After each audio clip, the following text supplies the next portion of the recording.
Hello everyone, मैं हूं आपका दोस्त एडवोकेट तुलसीराम सिंह। आप देख रहे हैं मेरा यूट्यूब चैनल। जैसे कि बलात्कार के अलावा यौन उत्पीड़न के मामलों का इन कैमरा ट्रायल हो, यौन इतिहास से जुड़े सवालों को अनुमति न दें, सुप्रीम कोर्ट ने ट्रायल कोर्ट को कहा। न्यायालय के यौन अपराधों के पीड़ितों के साथ संवेदनशील तरीके से निपटने के महत्व को दोहराते हुए सुप्रीम कोर्ट ने निचली अदालतों को यौन उत्पीड़न की शिकायत दर्ज करने वाली महिलाओं के लिए पीड़ा और उत्पीड़न से बचने के लिए कई दिशा निर्देश जारी किए। अदालत ने निर्देश दिया कि यौन उत्पीड़न से संबंधित सभी मामलों में बंद कमरे में सुनवाई की अनुमति दी जानी चाहिए। दंड प्रक्रिया संहिता 327 के अनुसार केवल बलात्कार के मामलों में बंद कमरे में सुनवाई अनिवार्य है। कोर्ट ने इस दायरे का विस्तार किया। इसके अलावा अदालत ने यह सुनिश्चित करने की निर्देश जारी किया कि पीड़िता से जिरह संवेदनशील और सम्मानजनक तरीके से ही की जाए। जस्टिस DY चंद्रचूड़ और जस्टिस JB पारदीवाला ने कहा कि यौन उत्पीड़न के शिकायतकर्ताओं के लिए कानूनी कार्रवाई अधिक कठिन होती है, क्योंकि वे आघात और सामाजिक श्रम से निपटते हैं और इस प्रकार के ऐसे मामलों की उचित रूप से संभालने के लिए न्यायालयों की एक महत्वपूर्ण जिम्मेदारी होती है।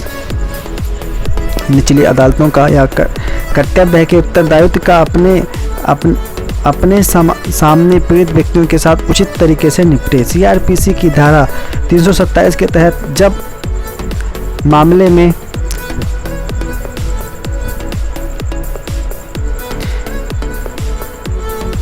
अन्यथा पीड़ित व्यक्ति या अन्य गवाह यौन उत्पीड़न हिंसा के अपने अनुभव के बारे में गवाही दे रहे हैं तो उपयुक्त होने पर कैमरा बंद कमरे में करें, कार्रवाई की अनुमति दें। इसके हिसाब से इसमें कुछ जो हाइलाइट्स चीज़ों पर माननीय सुप्रीम कोर्ट ने कहा है वो और भी चीज़ें हैं जिसके बारे में मैं अभी आपसे बात कर रहा हूँ।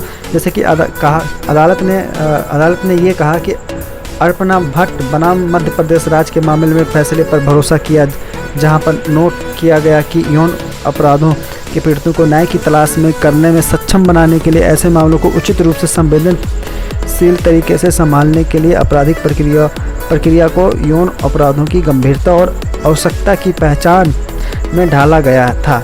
इस प्रकार ये अदालतों का कर्तव्य है कि वह इसे सुगम बनाएं। तदनुसार ये सुनिश्चित करने के लिए न्याय दुर्गम न हो, अदालत ने निचली अदालतों को अपने सामने पीड़ित व्यक्तियों के उचित तरीके से निपटने का निर्देश दिया। इस मामले में अपीलकर्ता का एक योग प्रशिक्षक ने लगाया था कि संस्थान के तत्कालीन कुलपति ने मार्च 2019 में संस्थान में उसे अनुचित तरीके से छुआ, जिस पर उसने खुद को अलग कर लिया और उस पर चिल्लाई। उसने यह भी आरोप लगाया कि उसकी मांगों से इनकार करने पर उसे सेवा से बर्खास्त करने की धमकी दी गई। उसने थाने में शिकायत दर्ज कराई, कोई कार्रवाई नहीं हुई, पर उसने एक बार नहीं बल्कि 2 बार पुलिस अधीक्षक से शिकायत भी की। हालांकि अभी तक कोई भी कार्रवाई नहीं की गई और CRPC की धारा 156(3) के तहत न्यायिक मजिस्ट्रेट प्रथम श्रेणी के पास चली गई। JMFC ने पुलिस को एक स्टेट रिपोर्ट जुडिशियल मजिस्ट्रेट ने निर्देश दिया। हालांकि कोविड-19 महामारी की शुरुआत के कारण जुडिशियल मजिस्ट्रेट के समक्ष कार्रवाई में देरी हुई। इसके अलावा बहुत सारी चीज़ें होती हैं जिन पे ध्यान देने वाली बात होती है और जो निचली अदालत है उनको मानने की बात होती है। जैसे कुछ खास बिंदुओं पर उन्होंने प्रकाश डाला, जैसे यौन उत्पीड़न के हिंसा के मामले में सुनवाई, यौन उत्पीड़न और यौन हमलों के पीड़ित के न्यायालयों के संवेदनशील तरीके से निपटने को दोहराया जाए। CRPC 327 के तहत जब मामले में अन्य पीड़िता व्यक्ति या अन्य गवाही यौन उत्पीड़न हिंसा के अनुभव के बारे में गवाही दे रहे हो तो उपयुक्त इन पर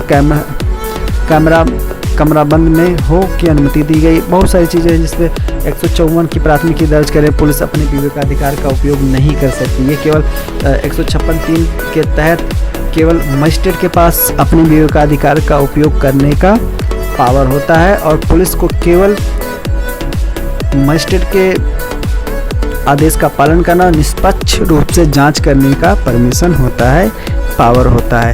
156(3) में साफ साफ यही कहा गया है। तो दोस्तों फिर मिलेंगे एक नई वीडियो के साथ में।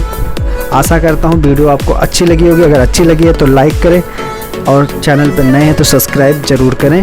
और अगर आप लॉ से रिलेटेड नए लॉ से रिलेटेड नए जजमेंट से रिलेटेड अगर आप इंटरेस्टेड रहते हैं तो आपको ऐसी वीडियो मिलती है, रेगुलर वीडियो मिलती रहेंगी।